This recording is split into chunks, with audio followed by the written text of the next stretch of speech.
Сәлем дуслар. Тизрәк экраннар каршына җыелыгыз. Бүген мин сезгә бик кызык әкият сөйләшәкмен.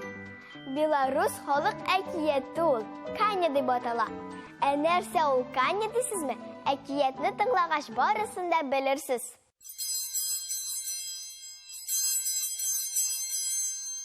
Бик күптәннән булган инде бу хәл. Җирдә ясалып бетмәгән булган.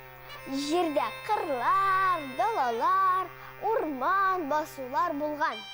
Ә елга, күлләр, чишмәләр, инешләр булмаган. Кешеләргә нәрсә? Кыек казыганнар да шуннан рәхәтләнеп су алып яшәгәннәр.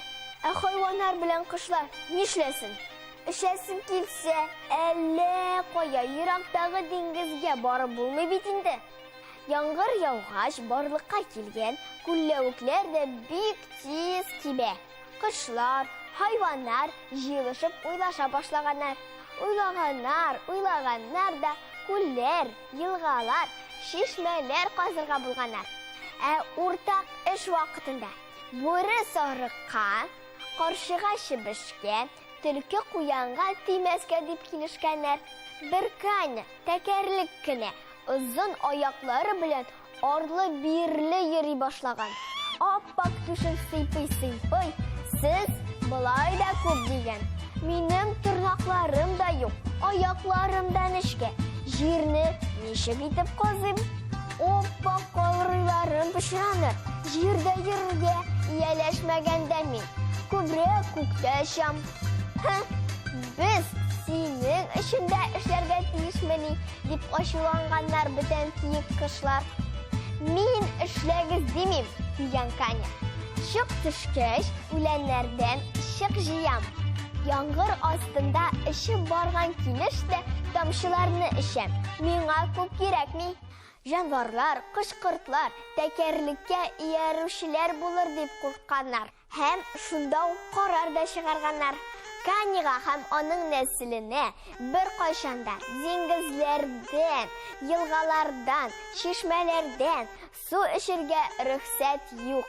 Ә үзләре эшкә тотынганнар. Су кыртышканнар, җир астында су юлларын эзләгәннәр.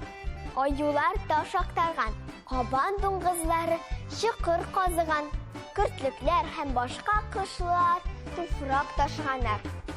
Бик озак тир түккәннәр алар, бик озак тырышканнар. Ниһаять, аларга да бәйрәм килгән. Бүтән җирдә су җитәрлек булган.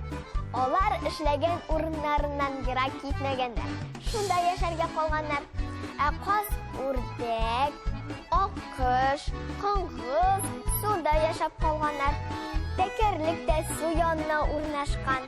Тик ни мөгъҗиза, ул елгадан да, чишмәдән дә су эчә алмый икән. Бары тик чык суларын эчеп, яңгыр тамчыларын йотып, сусавын баса икән. Корылык башланса, хайваннар, кош-кортлар борчылмыйлар. Елгада су бетми бит. Әмма тәкәрлек өчен кайгы. Су дип кычкыра башлый. Һәм яңгыр яумыйча туктамый. Кешеләр Каня тавышын ишеткәч, яңгыр буласын беләләр. Я дусларым, Каняның нинди кош икәнен белдегезме инде? Белорус теленнән тәрҗемә итсәк, Каня тәкәрлек була ул. Ә сезнең тәкәрлекне күргәнегез бармы?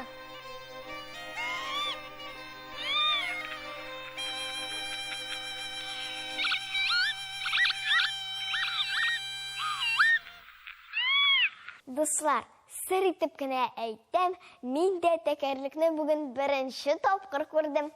Тагын да яңа әкиятләр ишетәсегез килсә, кичкә әкиятләрне карарга онытмагыз. Ә бүгенгә сау булыгыз.